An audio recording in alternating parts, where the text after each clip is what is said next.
السلام عليكم ورحمه الله وبركاته. النهارده بنتابع مع بعض مراحل التشطيب في احدى الوحدات السكنيه في كومباوند سان كابيتال في 6 اكتوبر. عندنا طبعا التوزيع المعماري. لو اتكلمنا على الشقه ككل، اول حاجه عندنا هنا منطقه السفره بالبوفيه، وعملنا تكييف هنا 5 حصان.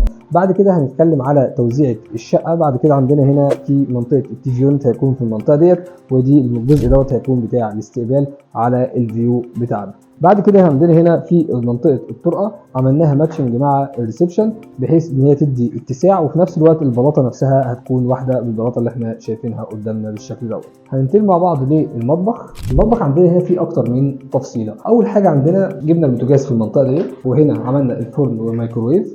عملنا هنا الاضاءه الخاصه بالليد بروفايل الموجود في وحده المطبخ. عملنا هنا مخرج الكهرباء بتاع البوتاجاز. بعد كده هنا في باريزه خدمه في المكان دوت. ولو جينا بصينا هنا هنلاقي دي كلها منطقه الميه، غساله الملابس، وهنا عملنا الحوض بتاع المطبخ، وعملنا هنا غساله الاطباق. من الحاجات المهمه عندنا في الصرف، اول حاجه طبعا ان احنا هنا ما عندناش بيبه، وفي نفس الوقت برضو الارضيه هنا كلها متمحره بحيث ان هي نفس البلاطه اللي هتركب في الريسبشن هتركب في المطبخ، وفي نفس الوقت ما عنديش ميول في المطبخ. عندي هنا المواسير ماشيه باك تو باك مع صرف مع خط العمومي. عندي هنا مخرج صرف منفصل لغساله الاطباق، وعندي هنا مخرج صرف 3 بوصه منفصل للحوض، وكذلك برضو عندي هنا مخرج صرف منفصل لغساله الملابس. بعد كده عندنا هنا مخرج للفلتر، وكمان عملنا حساب علبه الكهرباء الخاصه بالغسالتين. بعد كده هيجي عندي الثلاجه والديفريزر. بعد كده عندي الباقي كله وحدات مطبخ سواء علويه او سفليه. كمان ما ننساش ان احنا نعمل مخارج البروفايل بتاعتها، وبكده توزيع المطبخ عندي يكون متناسق. هننتقل مع بعض لغرفه النوم.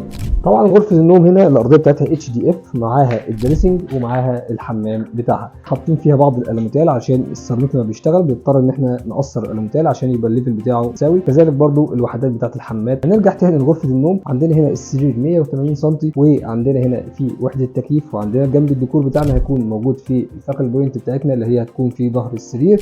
عملنا هنا حساب التي في يونت. هنا في زي كنبه في الجزء اللي هي مكان الالوميتال دوت، في هنا زي كنبه وفي ترابيزه، وفي هنا المنطقه دي اللي هي داخله جوه عملنا فيها زي مكتب، وهنا يكون في زي كنبه بحيث ان هي تكون على الفيو بتاعك. بعد كده هنا عندي باب، الباب دوت هيكون هيدن لايت. عملنا هنا في الجبسون بورد كمان شادو جاب في الديات كله بحيث ان هو يدي اضاءه بشكل كويس عندي على الديكور الموجود عندي سواء في التي في يونت او سواء في المنطقه بتاعه القعده.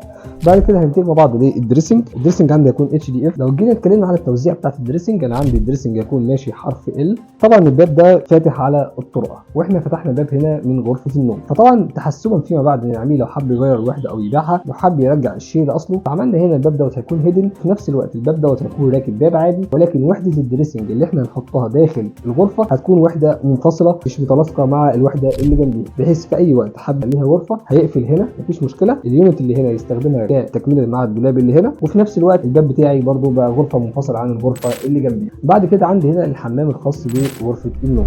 شكرا لكم ونشوفكم في فيديو جديد.